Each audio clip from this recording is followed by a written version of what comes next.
For more on tackling COVID-19, I'm now being joined via Skype from Surulere, Lagos by an Associate Professor of Public Health, Dr. Kemi Odukoya.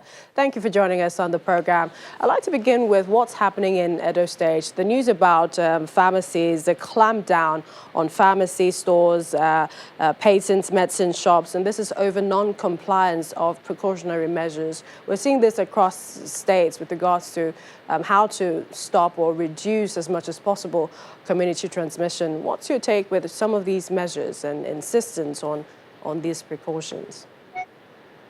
Thank you. The objective of public health measures against COVID are to make sure that we reduce community-based transmission. Now, while we need to understand that pharmacy shops, patent chemists, patent medicine vendors are considered essential services, but these are also places that are potential points of spread. Because when people fall ill, and we do know that some people might have mild symptoms with COVID, we have to understand that in Nigeria, the healthcare seeking behavior, some people might are more likely to go to chemists or to pharmacies even before they get to the hospitals.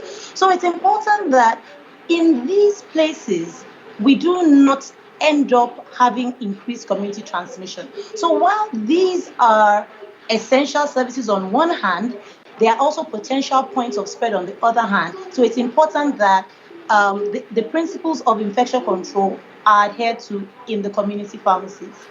Staying with different state government measures so far, the Bauchi state governor has relaxed lockdown, worship centers, and, effective from Thursday.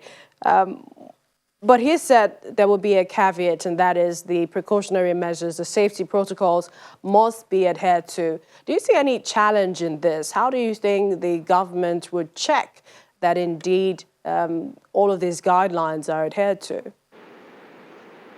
Yes, many governments, maybe based on socioeconomic reasons or political reasons, or sometimes they feel forced to have relaxing of the lockdowns. But we need to remember that many of these public health measures are to reduce community transmission. So it's difficult to enforce some of these things. So the government is kind of like torn between two. I would say that it's better to be safe than sorry. And the idea would be, as much as possible, let's reduce human to human transmission as much as possible where necessary.